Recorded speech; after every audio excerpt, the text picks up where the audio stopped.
OnePlus ஓட இந்த phone வாங்குனீங்கன்னா 1 வருஷம் 2 வருஷம் 3 வருஷம் 4 வருஷம் 5 வருஷம் இல்ல 6 வருடத்துக்கான செக்யூரிட்டி அப்டேட்ஸ் தர போறதாக ஒரு ஃபோன் லான்ச் பண்ணிருக்காங்க. அதாவது OnePlusல இருந்து OnePlus Nord 4 அப்படிங்கிற ஒரு 5G ஃபோனை புதுசாக இந்தியாவில் லான்ச் பண்ணிருக்காங்க. யூசுவலாவே நம்ம புது ஃபோன் லான்ச் பண்ண உடனே வீடியோ போட்டுருவோம். ஆனா இது கொஞ்சம் மிஸ் ஆயிடுச்சு. அதனால இந்த ஃபோனை பத்தி இப்போ இந்த வீடியோல பார்க்கலாம். வீடியோக்குள்ள போக முன்னாடி சேனல் சப்ஸ்கிரைப் பண்ணுங்க, பக்கத்துல பெல் ஐகானை பிரஸ் பண்ணி தொடர்ந்து உங்க ஆதரவு தாங்க. முதல்ல இந்த ஃபோன்ல இருக்கிற பில்ல இருந்து ஆரம்பிக்கலாம். இந்த ஃபோனோட பேக் சைடு நமக்கு அலுமினியம் ஃப்ரேம்ல செஞ்சிருக்காங்க. அதாவது மெட்டல் ஃப்ரேம்ல பேக் சைடுல செஞ்சிருக்காங்க. அது மட்டும் இல்லாம இந்த ஃபோனை பார்க்கறதுக்கு ரொம்ப அழகாவே இருக்குன்னு சொல்லணும். குறிப்பா அந்த டாப்ல இருக்கிற கேமரா மாடல் பார்த்துட்டீங்கன்னா நமக்கு ஒரு சாஃப்டான பேட்டர்ன்லயும் பாட்டம் சைடுல பார்க்கறதுக்கு ஒரு லைன் பேட்டர்ன்லயும் இருக்கிற மாதிரி இருக்கு. பார்க்கறதுக்கு ரொம்ப அட்ராக்டிவாக இருக்குன்னு சொல்லலாம். இந்த ஃபோன் 3 டிஃபரெண்டான கலர் வருது. மெர்குரியல் சில்வர், ஒப்சிடியன் மிட் நைட் மற்றும் ஒயாசிஸ் கிரீன் அப்படிங்கிற 3 கலர்ஸ்ல வருது. மற்றபடி ஃபோனோட ரைட் சைடில் பவர் பட்டன் மற்றும் வால்யூம் கீ இருக்கு. லெஃப்ட் சைடில் நமக்கு அலர்ட் ஸ்லைடர் கொடுக்குறாங்க. அதாவது யூஸ்வலாக OnePlus ஃபோன்ஸ் பார்த்தீங்கன்னா தெரியும், இந்த அலர்ட் ஸ்லைடர் அப்படிங்கிற ஒரு பட்டன் கொடுத்துருப்பாங்க. அதன் மூலமா சில குயிக் ஆக்ஷன்ஸ் பண்ண முடியும். உதாரணத்துக்கு ஃபோனை சைலண்ட்ல போடுற மாதிரி அல்லது டிஎன்டி ஆன் பண்ற மாதிரி சில விஷயங்கள் டைரக்டாக நீங்க அதில் ப்ரோக்ராம் பண்ணி வைக்க முடியும் அந்த பட்டன்ஸ்க்கு. இது மூலமா ஃபோனை ஆன் பண்ணாமலே ஏதாவது ஒரு சிச்சுவேஷனை நீங்க சைலண்ட் மோட்ல போடுறதுக்குலாம் இது ஹெல்ப்ஃபுல்லாக இருக்கும். ஃபோனோட வெயிட் 199.5 கிராம் வருது. மற்றபடி ஐபி ரேட்டிங்ஸ் என்ன அப்படிங்கிறது கம்பெனி அஃபிஷியலாக மென்ஷன் பண்ணல. ஸோ பில் குவாலிட்டி நல்லா இருக்கு. அடுத்தபடியே ஃப்ரண்ட் சைடோட டிஸ்பிளே பத்தி பேசுவோம். இந்த போன்ல ஒரு 6.74 இன்ச்க்கான 1.5K AMOLED டிஸ்பிளே கொடுக்குறாங்க. வேரியபிள் ரெஃப்ரெஷ் ரேட் இந்த டிஸ்பிளேல இருக்கு. அதாவது 60, 90, 120 ஹெர்ட்ஸ் மாதிரி தேவைக்கு ஏத்தாப்புல ரெஃப்ரெஷ் ரேட் மாறிட்டே இருக்கும். அதாவது 3 லெவல் மட்டும் தான் அந்த வேரியபிள் ரெஃப்ரெஷ் ரேட் கொடுக்குறாங்க. மற்றபடி இந்த டிஸ்பிளேக்கு 100% DCI-P3 கலர் கமெண்ட் சப்போர்ட், 2150 நிட்ஸ்க்கான பிக் பிரைட்னஸ், 2160 ஹெர்ட்ஸ்க்கான high frequency PWM dimming support மாதிரியான விஷயங்கள் கொடுக்குறாங்க. இது ஒரு பஞ்சுவல் டிஸ்பிளேயாக இருக்கு. அது மட்டும் இல்லாமல் இன் டிஸ்பிளே ஃபிங்கர் பிரிண்ட் ஸ்கேனரும் இந்த டிஸ்பிளேயோட பாட்டம் சைடில் கொடுக்குறாங்க. இது போக HDR10+ சப்போர்ட்டும் இருக்கு. அதனால HDR கண்டென்ட்ஸை இந்த ஃபோனில் நீங்க பார்க்க முடியும். ஸோ டிஸ்பிளே ஒரு நல்ல டீசென்டான டிஸ்பிளே கொடுத்துருக்காங்க. அடுத்தபடியாக இதோட பெர்ஃபார்மன்ஸ் பற்றி பார்க்கலாம். இந்த ஃபோனில் நமக்கு ஸ்னாப் டிராகனோட 7+ Gen 3 அப்படிங்கிற ஒரு 4 நானோமீட்டர் ப்ராசர் கொடுக்குறாங்க. கிராஃபிக்ஸ்க்காக Adrenoவோட 732 GB வருது. ஸோ இந்த ப்ராசரோட பெர்ஃபார்மன்ஸை பற்றி பேச முன்னாடி இதோட ரேங்கிங்கை பார்த்துருவோம். அதாவது இந்த ப்ராசருக்கு 12வது ரேங்க் வருது ஓவராலாக. மேலும் மார்க் அப்படின்னு பார்த்தீங்கன்னா 100க்கு 85 மார்க் எடுக்குது. கிரேடை பொறுத்தவரை A கிரேட் வருது.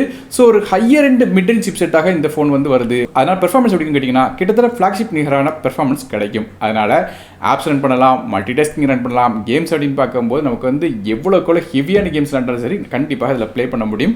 அது மட்டும் இல்லாமல் ரொம்ப இன்டென்சிவான டாஸ்க் முதற்கொண்டு எல்லாமே நீங்கள் இதில் கண்டிப்பாக செய்ய முடியும். ஸோ ஃபோனோட பெர்ஃபார்மன்ஸ் நல்லாவே இருக்கும். இது இப்போ கேமிங் மாதிரியே ஹெவியான டாஸ்க் பண்ணும்போது ஹீட் ஆகக்கூடாதுங்கிறக்காக இதில் ஒரு 4 level high density graphite sheet கொடுக்குறாங்க.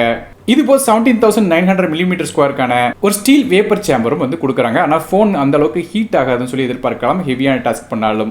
RAM மற்றும் இன்டர்னல் ஸ்டோரேஜ் அப்படின்னு பார்க்கும்போது இந்த ஃபோன் 3 டிஃபரெண்டான கான்ஃபிகரேஷன் வருது.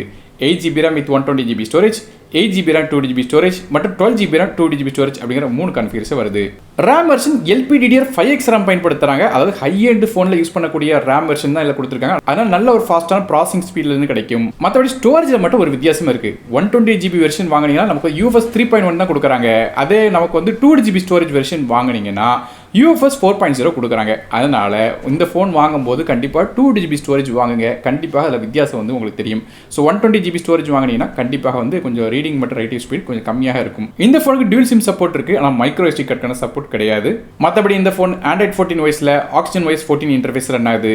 இந்த ஃபோனுக்கு 4 வருடத்துக்கான OS அப்டேட்ஸும் 6 வருடத்துக்கான செக்யூரிட்டி பேட்ச் அப்டேட்ஸும் தரதாக மென்ஷன் பண்ணிருக்காங்க. இது ரொம்பவே நல்ல விஷயம். ஸோ OnePlusக்கு இந்த விஷயத்தில் ஹேட்ஸ் ஆஃப் கண்டிப்பாக சொல்லணும். காரணம் ஒரு நல்ல ஒரு இனிஷியேட்டிவ் எடுத்திருக்காங்க. ஸோ ஃபோன் ரொம்ப நாள் யூஸ் பண்ணுறவங்களுக்கு கண்டிப்பாக இது ரொம்ப ஹெல்ப்ஃபுல்லாக இருக்கும். மற்றபடியாக கேமராஸ் பற்றி பார்க்கலாம். ஃபோனோட பேக் சைடு நீங்கள் பார்த்துருப்பீங்க. நீங்கள் பார்த்த மாதிரியே 2 கேமரா ஃபோனோட பேக் சைடில் இருக்கு. மொதல் கேமரா ஒரு 50 MEPSக்கான சோனியோட LVT600 அப்படிங்கிற சென்சர் கொடுத்துருக்காங்க. இது f1.8 அப்பர்ச்சர் வருது. சென்சர் சைஸை பொறுத்தவரையும் இது ஒரு 1/1.95 இன்ச்க்கான சென்சராக வருது. இதில் ஆப்டிகல் ஸ்டெபிலிட்டி சப்போர்ட்டும் இருக்கு. அதனால வீடியோஸ் எடுக்கும்போது நமக்கு ஷேக்கினஸ் இல்லாமல் எடுக்க முடியும். மேலும் இந்த பிரைமரி கேமராவால் நமக்கு 4K ஃபுட்டேஜ் 60 frames/second வரை கேப்சர் பண்ணலாம். ரெண்டாவதாக ஒரு 8 MEPSக்கான அல்ட்ரா வைட் சென்சர் கொடுக்குறாங்க. 120 டிகிரிஸ் வரையும் அல்ட்ரா வைட் சென்சர் எடுக்க முடியும். இது சோனியோட IMX355 அப்படிங்கிற சென்சர் கொடுத்துருக்காங்க. ஸோ பேக் சைடில் 2 கேமராவும் நமக்கு சோனி சென்சர் கொடுத்துருக்காங்க. இது நல்ல விஷயமா இருக்கு. மற்றபடியாக செல்ஃபிக்காக ஃப்ரண்ட் சைடில் ஒரு 16 MEPSக்கான ஃப்ரண்ட் ஃபேசிங் கேமரா தராங்க. இது ஒரு சாம்சங்கோட சென்சராக வருது. f2.4 அப்பர்ச்சரில் தராங்க. ஸோ இதான் ஃபோனோட கேமராஸாக இருக்கு. மற்றபடி இந்த ஃபோனில் IR சென்சர் கொடுக்குறாங்க. ஆனால் ரிமோட்டாக கூட உங்களுக்கு இந்த ஃபோன் யூஸ் பண்ணிக்கிட முடியும். ஆடியோஸ் பற்றி பேசலாம். இந்த ஃபோனில் நமக்கு USB Type-C ஆடியோ தான் தராங்க. 3.5 ஆடியோ சப்போர்ட்டில் கிடையாது. மற்றபடியே ஸ்டீரியோ ஸ்பீக்கர் சப்போர்ட் கொடுக்குறாங்க. அதனால வந்து நமக்கு சவுண்ட் குவாலிட்டி நல்லா இருக்கும் வெளியிருந்து கேட்கறதுக்கு. மற்றபடி நெட்வொர்க்ஸ் அப்படின்னு பார்க்கும்போது இந்த ஃபோனில் 5Gக்கான SANSI சப்போர்ட் தராங்க. இது இப்போ dual 4G VoLTE, Wi-Fi 6, Bluetooth 5.4, NFC மாதிரியான விஷயங்கள் கொடுக்குறாங்க. அடுத்ததாக பேட்டரிஸ் பற்றி பேசுவோம். இந்த ஃபோனில் ஒரு 5500 mAh பேட்டரி கொடுக்குறாங்க. இதை சார்ஜ் பண்ணுறதுக்கு 100 வாட்க்கான சூப்பர் ஃபாஸ்ட் சார்ஜிங் சப்போர்ட் இருக்கு. சார்ஜ் பண்ணுறதுக்கு USB Type-C போர்ட் கொடுக்குறாங்க. ஸோ நல்லா ஃபாஸ்ட்டாக சார்ஜ் பண்ண முடியும். கிட்டத்தட்ட சொல்லணும்னு கேட்டிங்கன்னா 100% சார்ஜ் வெறும் 28 நிமிஷத்தில் வந்து எட்ட முடியும் சொல்கிறாங்க. ஸோ 0 to 100% சார்ஜ் 28 நிமிஷத்தில் வந்து நம்ம ஃபுல் சார்ஜ் ஆயிரும். மேலும் முக்கியமான விஷயம் நமக்கு சார்ஜர் பாக்ஸ்லேயே தராங்க. இது ஒரு நல்ல விஷயமாக இருக்கு. கடைசியாக ஃபோனோட விலையை பற்றி பார்க்கலாம். 8GB RAM with 120GB storage விலை 29,999க்கும் 8GB RAM 2GB ஸ்டோரேஜ் விலை 32,999க்கும் 12GB RAM 2GB ஸ்டோரேஜ் விலை 35,999 அப்படிங்கிற விலையில வைக்கிறாங்க. இந்த ஃபோன் வந்து அமேசான் வெப்சைட்ல கிடைக்குது. இதோட பைல லிங்க்ஸ் கீழே டிஸ்கிரிப்ஷன் கொடுக்குறேன், செக் பண்ணி பாருங்க. ஸோ ஓவராலாக வந்து ஒரு நல்ல டீசென்டான பேக்கேஜுக்கு வந்து இந்த OnePlus-ஓட Nord 4 எடுத்துட்டு வந்திருக்காங்க. ஸோ நீங்க இந்த OnePlus-ஓட Nord 4 பத்தி என்ன நினைக்கிறீங்க அப்படிங்கறத கீழே கமெண்ட் செக்ஷன்ல மென்ஷன் பண்ணுங்க. வீடியோ பிடிச்சா ஒரே ஒரு லைக் கொடுத்துருங்க. உங்க ஃப்ரெண்ட்ஸ் மற்றும் ஃபேமிலிஸ்க்கு ஷேர் பண்ணி விடுங்க. நாரும் டெக் தமிழுக்காக மற்ற வீடியோ சந்திக்கிறேன். நன்றி, வணக்கம்.